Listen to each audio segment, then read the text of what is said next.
I don't eat as much as I used to.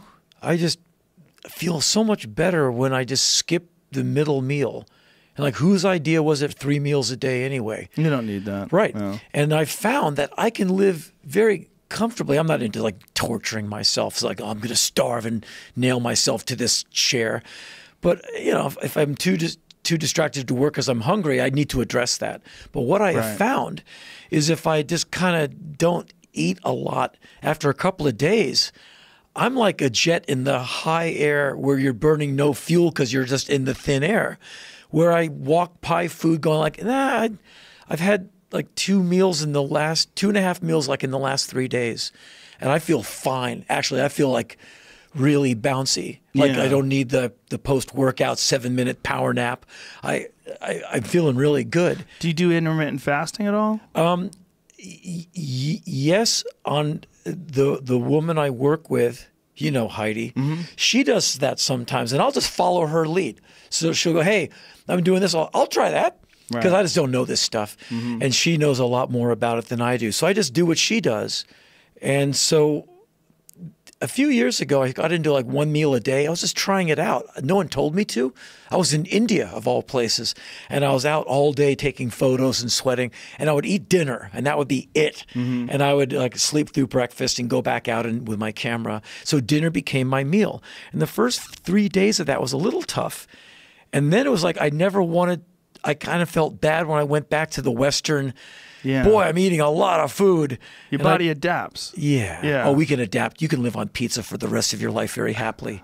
Whatever. But your body really does adapt to that intermittent, that timed Well, no, I'm saying feeding. it'll adapt to anything. It'll adapt to too much food, or it'll adapt to like a fraction of what you used to eat. Right. Here's what I have found. When I start limiting the food, I'm more alert. My sleep is more restorative, and I bounce out of bed. Like I'm just flying out of bed. I don't have that afternoon drowsiness. I just stay with it, and I just feel way more buoyant and present. Yeah. Type faster, just concentrate more.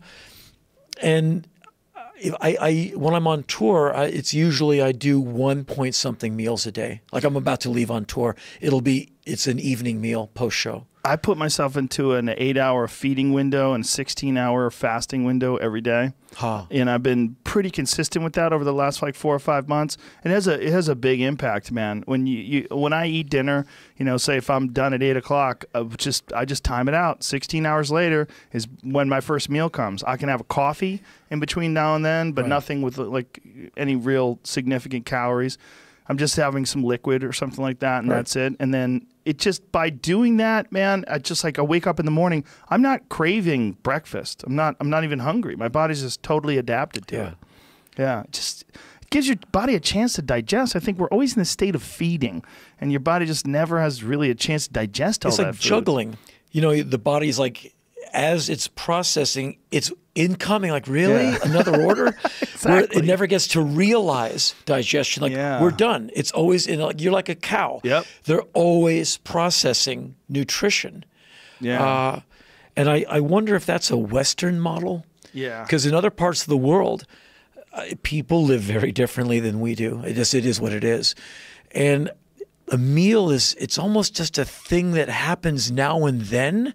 It's not like it's dinner time and we're going to talk about report cards, and it's not a gathering. It's like the whole family works all over the city, and they're going to eat, I think, at some point. Where even sleep, you go to like parts like Vietnam, and people are just like sleeping behind the counter of the store they work at because they've been there for a day and a half. Right. Because mom can't come in, so they're running the store, and sleep is this thing that you get now and then. And I think food is like that in a lot of parts of the world. Like a meal, the next time I eat will be the next time I eat. When you go to these places, and I know you travel pretty much all over the world, do you go out of your way to try to sample in as wide a variety as the local cuisine as you can? No. Depends on where I go. And I'm not that guy who just brings it all from home and I never leave home when I'm abroad. But I can't afford to eat a bad meal and be bedridden for the next day when I should be out hitting the streets looking at stuff. And so I've had, as you do, you run into the bad meal where you're like, hugging a tree, watching the arc of vomit. Like, wow, Linda Blair. And I've done that from here to Myanmar and Russia, wherever I've had some bad meals. And so when the food looks dodgy, like in the interior of Africa, when you point at the meat object and go, what is that? And the guy will say, I think it's goat. Cliff Bar, just because I just can't. And so what I've learned to do, and it's hard on your back because it's a lot of weight, I take, say I'm going to be out in Africa for 2 weeks. I bring about 2 meals worth of chow with me. That's a lot of nuts, a lot of Cliff Bars, a lot of like peanut butter, you know, things that just don't go bad in heat. Where I can just look at the food and go, nah, no, not tonight. It's going to be a handful of almonds and this and water. Also, in parts of the world where water's dodgy, you find a store, you buy the box of water, rip it open to make sure it hasn't been tampered with, buy the whole box, put it in your backpack, and lug 40 pounds of water for the next 5 days. It sucks, but you can't be somewhere and go like, I'm thirsty and I don't know about that water, because that could go south on you. Have you thought about bringing, you know, they have these portable backpack filters and SteriPens and things that a lot of backpack hikers, they use. They're very small now. They're very small and lightweight. And you can get some, like if you're staying in a place and you think it has dodgy water, you can get a gravity filter where you put water. Like you could literally get rainwater from outside in a puddle. And I know a lot of people do that. And they take it and they put it in this large gravity filter and it'll drip down almost like, it looks like someone's peeing at the bottom of this huge bag, like a 60-liter bag of water. But it filters it all and it allows you to drink basically puddle water.